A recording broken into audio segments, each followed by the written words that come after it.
La Constitución de 1917 suprimió la Secretaría de Instrucción Pública y Bellas Artes.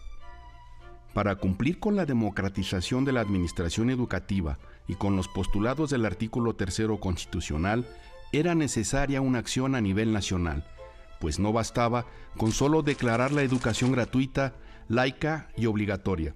Se necesitaba tomar medidas para llevarla a cabo.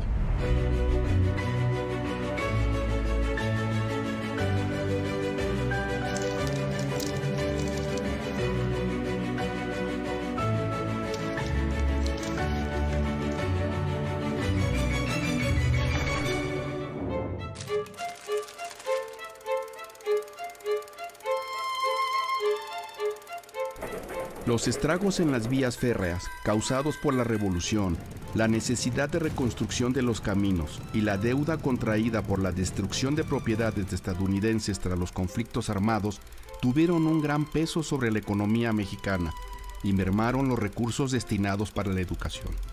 Álvaro Obregón asumió la presidencia el 1 de diciembre de 1920. Obregón fue un militar y político mexicano que participó en la Revolución Mexicana, y una de sus consignas fue dar impulso a la educación pública como uno de los logros de la revolución.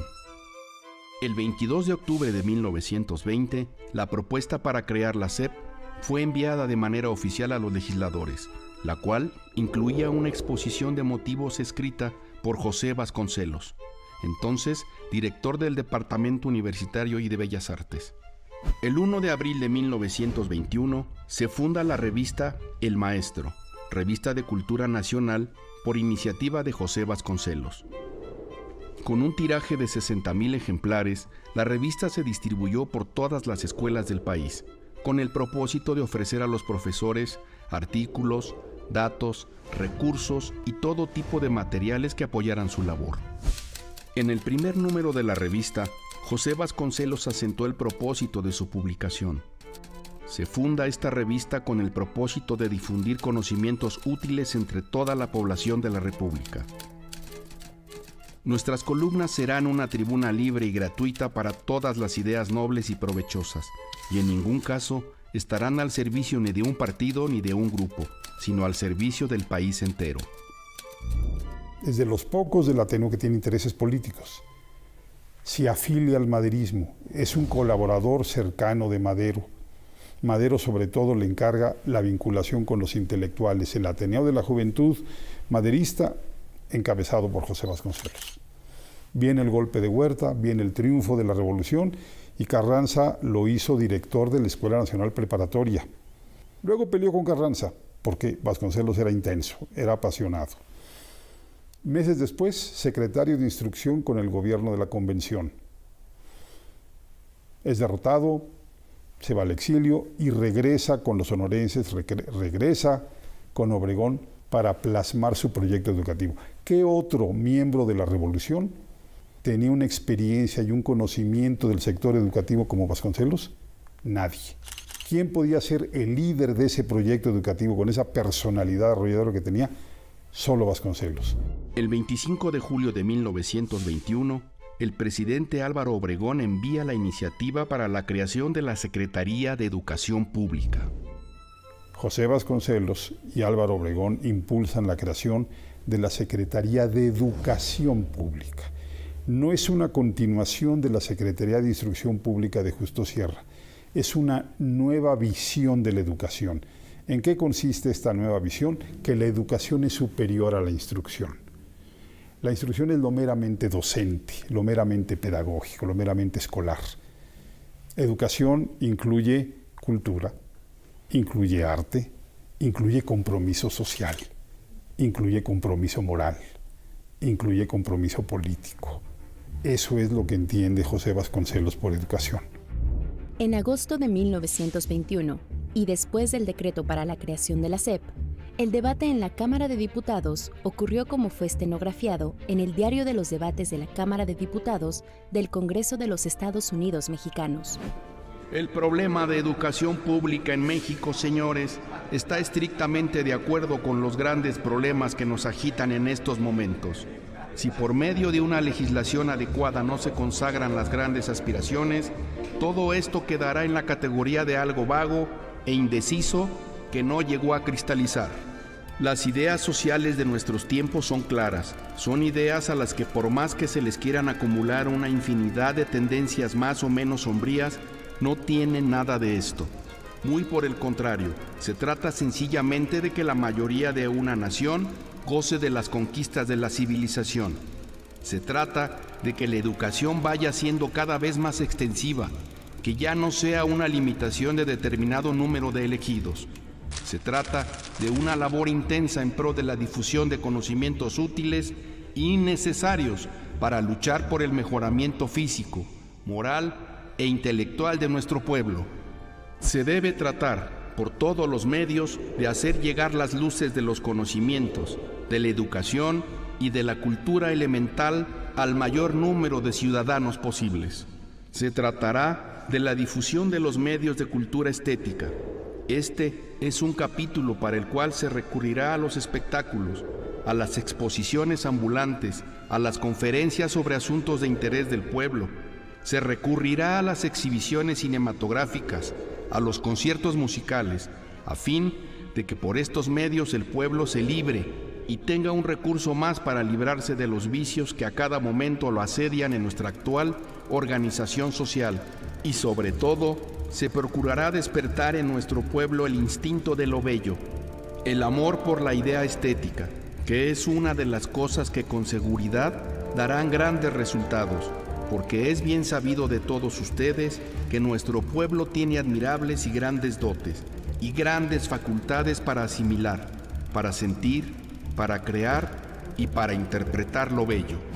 Ha sido aprobada por unanimidad de 129 votos la Ley de Secretaría de Educación Pública Federal.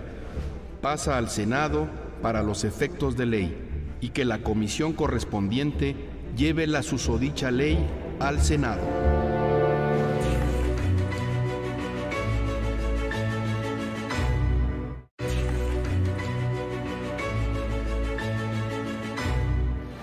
En el mismo mes de agosto de 1921 es publicado el programa Maestro Ambulante, como eje de la campaña contra el analfabetismo en México. A través de este proyecto, entonces en ciernes, los docentes serían responsables de establecer escuelas, preparar a los maestros rurales y supervisar el funcionamiento de comunidades escolares. El 3 de octubre de 1921, se publica en el Diario Oficial de la Federación el decreto de creación de la Secretaría de Educación Pública y Bellas Artes, después de su aprobación por parte del Poder Legislativo en agosto del mismo año. En la publicación número 469 del documento se estableció, en el artículo primero, que Álvaro Obregón, presidente constitucional de los Estados Unidos mexicanos, hacía saber a sus habitantes que se establecía una Secretaría de Estado y que se llamaría Secretaría de Educación Pública. Escuelas o institutos docentes. El Museo Nacional de Arqueología, Historia y Etnología. Conservatorio Nacional de Música.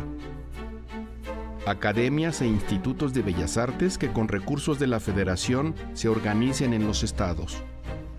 Los conservatorios de música que se creen en los estados. Los museos de arte o historia que se establezcan en el Distrito Federal o en los estados. La Inspección General de Monumentos Artísticos o Históricos. El fomento del Teatro Nacional. El fomento de la educación artística del pueblo por medio de conferencias, conciertos, representaciones teatrales, musicales o de cualquier otro género. La Academia Nacional de Bellas Artes. Los talleres gráficos de la nación.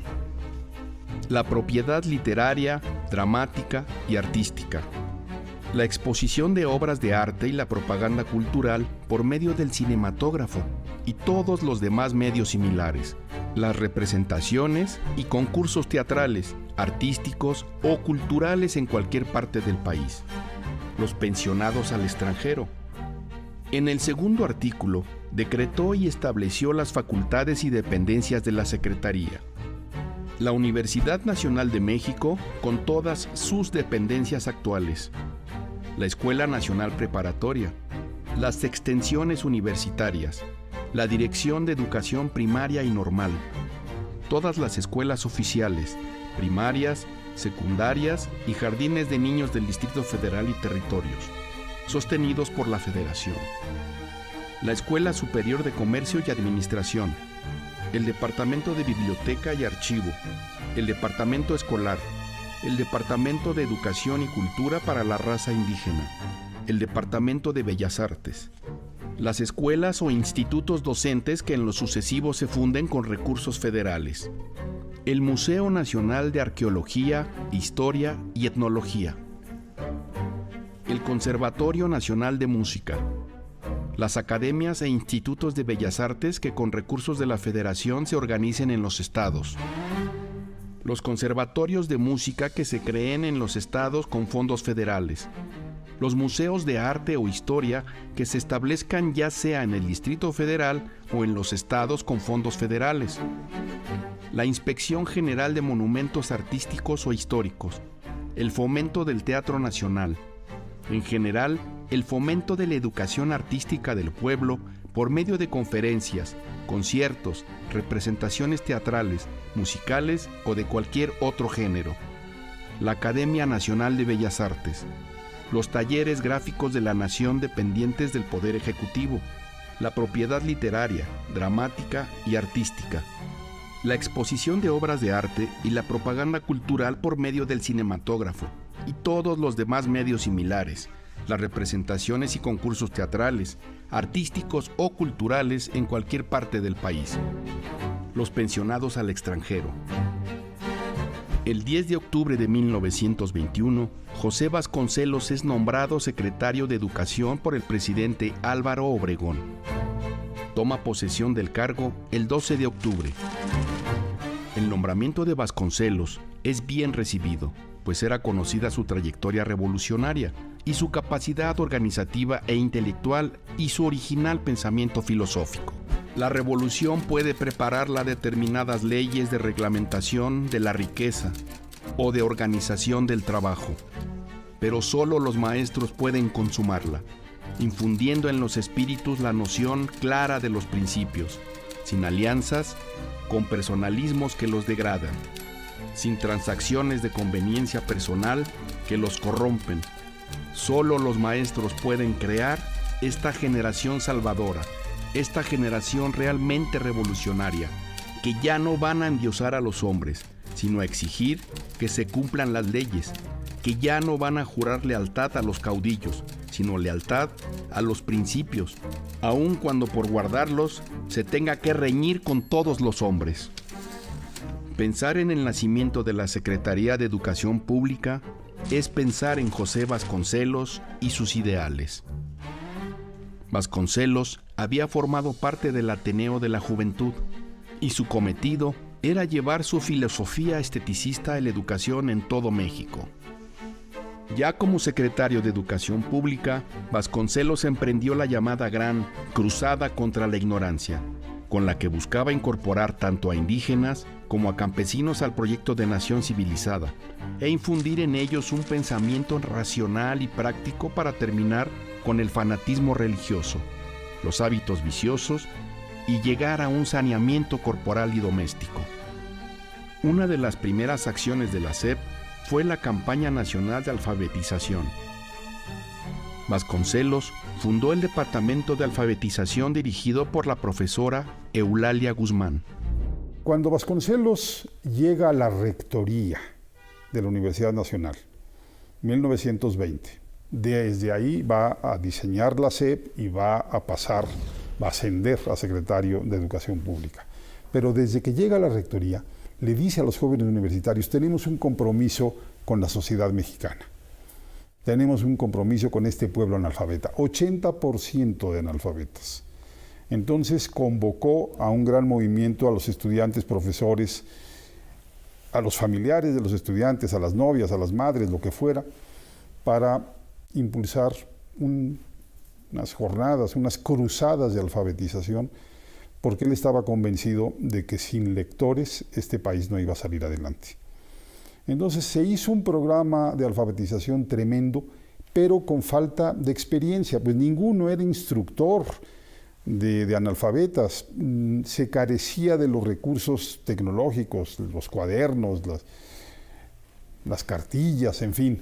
A pesar de eso, se hizo un gran movimiento, puso el dedo en la llaga. A partir de entonces, la alfabetización se convirtió en un compromiso del Estado mexicano. Y es increíble, es para mí muy motivante, emocionante, por ejemplo, saber que Carlos Pellicer, de joven, iba a las barriadas del centro histórico de la ciudad, ¿sí?, allí a las vecindades, a enseñar a leer y escribir. Para mí, eso fue lo que motivó. Vasconcelos era un gran motivador. Entonces, bajó mucho el porcentaje de analfabetas, muchísimo. La campaña de alfabetización se dividía en ejército infantil y maestros honorarios. El ejército infantil consistía en alumnos que habían enseñado a por lo menos 5 analfabetos a leer y a escribir, mientras que los maestros honorarios debían comprobar que por lo menos 20 de sus alumnos habían obtenido diploma por el éxito en su preparación, y se tenía en cuenta en esa labor como parte de su buena hoja de servicios. Para referirse a los resultados de la campaña, Vasconcelos describe el fenómeno que representó el contagio de su entusiasmo en el país: plazas públicas con la gente reunida de noche y los maestros dando sus lecciones. En aquel mismo 1921 se crea el Departamento de Escuelas Rurales, Primarias Foráneas e Incorporación Cultural Indígena, con la consigna de fundar escuelas en las áreas rurales del país y alfabetizar al mayor número posible de niños y jóvenes, iniciando con los núcleos indígenas de población más densa y nivel cultural más atrasado, para mejorar hogares, métodos de trabajo, la salubridad y el ambiente espiritual.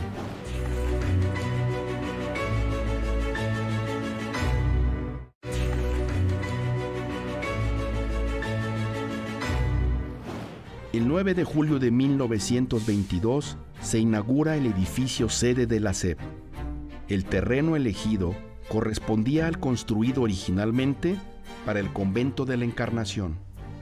La intención de Vasconcelos era acercar el arte al pueblo de una manera simbólica y concreta, representando con el edificio una vuelta a la noble tradición urbana del virreinato, con sus vastos corredores, sus columnas y arquerías.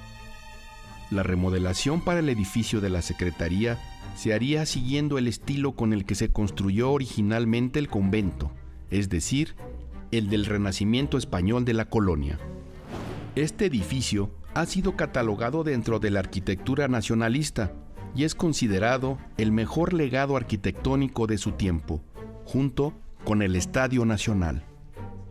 El edificio, llamado por Vasconcelos la Amada Exclusiva, ostenta un estilo neoclásico y en su remodelación abundan símbolos e íconos que corresponden al sistema teórico personal del entonces secretario de Educación Pública, que en su sincretismo reflejan su pensamiento sobre la unidad armónica de las razas, plasmado en sus obras Ulises Criollo, El hombre y la tierra y la raza cósmica. El discurso detrás de la nueva construcción era el de la unidad armónica que el arte puede transferir a la sociedad a través de la arquitectura, la escultura y la pintura. El 1 de junio de 1921 se comenzó la gran obra y el 9 de julio de 1922 el edificio abrió sus puertas ante 14,000 personas. Se encargó a renombrados artistas la decoración de los muros del edificio de la SEP, así como de la Escuela Nacional Preparatoria de San Ildefonso. Este momento marca el inicio del muralismo mexicano. A través de su edificio, la Secretaría de Educación Pública ofrecía la posibilidad de acercar al arte, siendo el propio edificio recinto de una exhibición abierta y permanente por vía del movimiento muralista. Ana Torres Arroyo describe a Diego Rivera y la experiencia y el sentido que el pintor mexicano imprimió a los murales realizados en la SEP. A pesar de sus vínculos con grupos del poder, Rivera realizó murales cargados de una gran crítica a la burguesía y al capitalismo. Los murales, llenos de significado en cada detalle, a veces evidente, a veces esotérico, en lo general proponen narrativas como la revolución, la creación, el ascenso a lo espiritual, la guerra, la fiesta y el trabajo.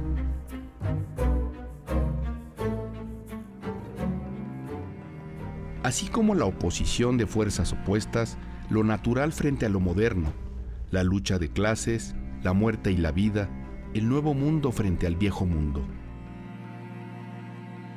Rivera se insertó en el momento histórico mexicano y propuso su propia visión, la de una educación socialista como parte del nuevo protagonismo del pueblo mexicano. El edificio de la SEP alberga además obra de los pintores David Alfaro Siqueiros,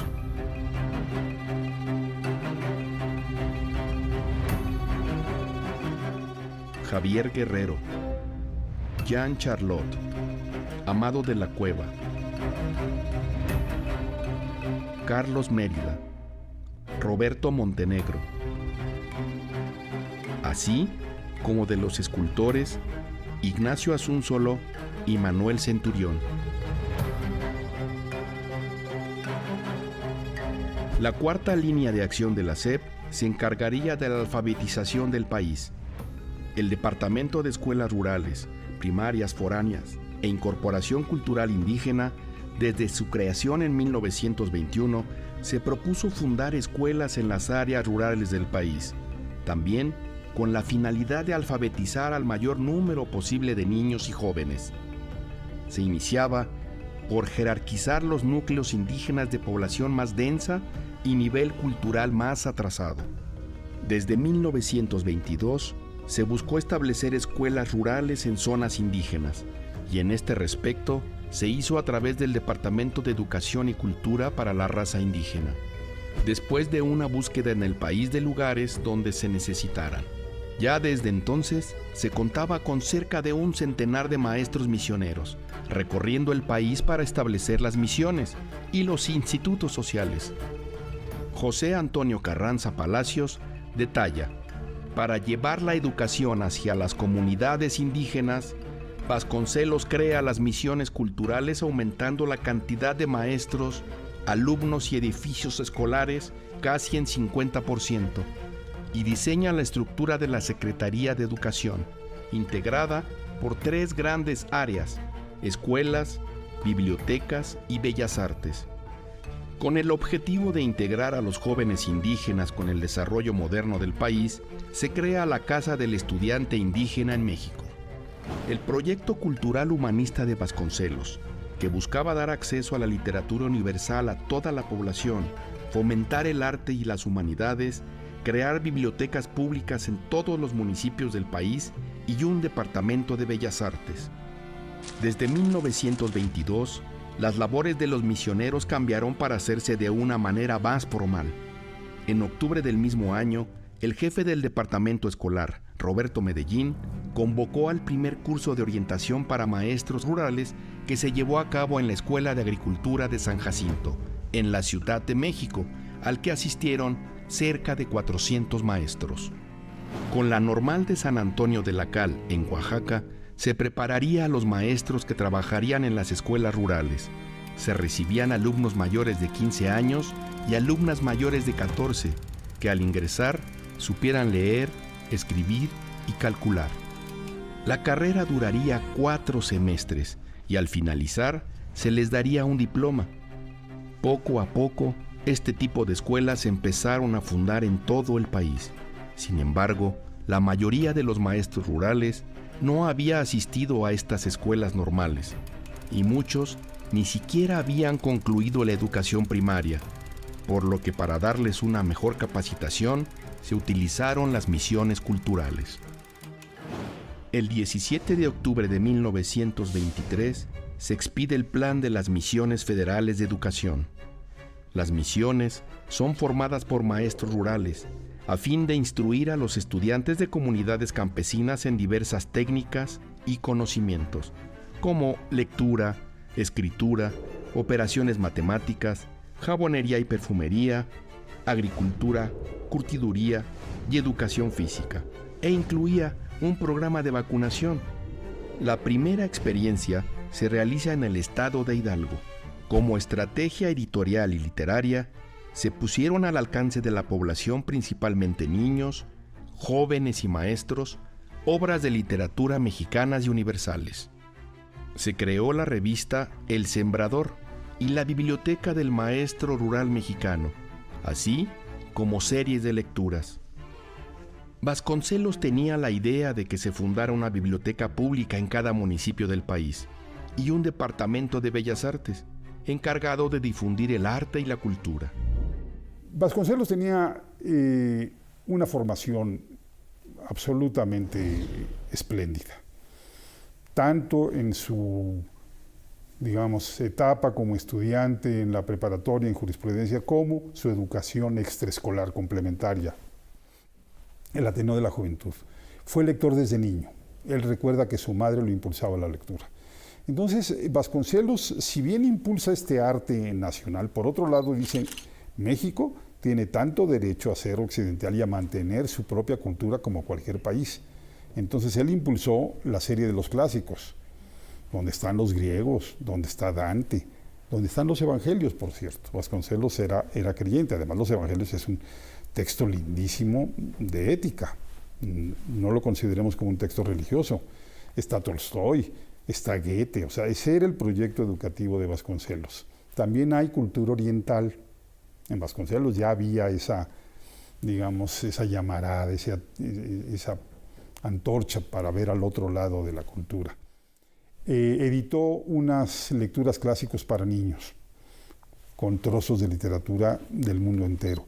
Sí, ese era el proyecto de Vasconcelos, hacernos muy buenos mexicanos al mismo tiempo de ser partes del mundo cultural. Hechos políticos como la rebelión de Adolfo de la Huerta, iniciada en 1923 ante la pugna contra Álvaro Obregón y Plutarco Elías Calles, mermaron el financiamiento que se requería para llevar la labor alfabetizadora a todos los rincones del país. Pero el legado de Álvaro Obregón y de José Vasconcelos ha dejado huella imperecedera en México. Entonces, para mí es importantísimo ubicar a la educación en su verdadera importancia y ubicar a Vasconcelos, pues como la principal bandera de la revolución, superior a los proyectos de todas las demás facciones. El proyecto educativo de la revolución se condensó y floreció con José Vasconcelos. Por eso es importante este centenario, porque es una de las instituciones más importantes del siglo XX mexicano. Sin educación no habría progreso. Y segundo, porque es una de las instituciones más importantes de la Revolución Mexicana.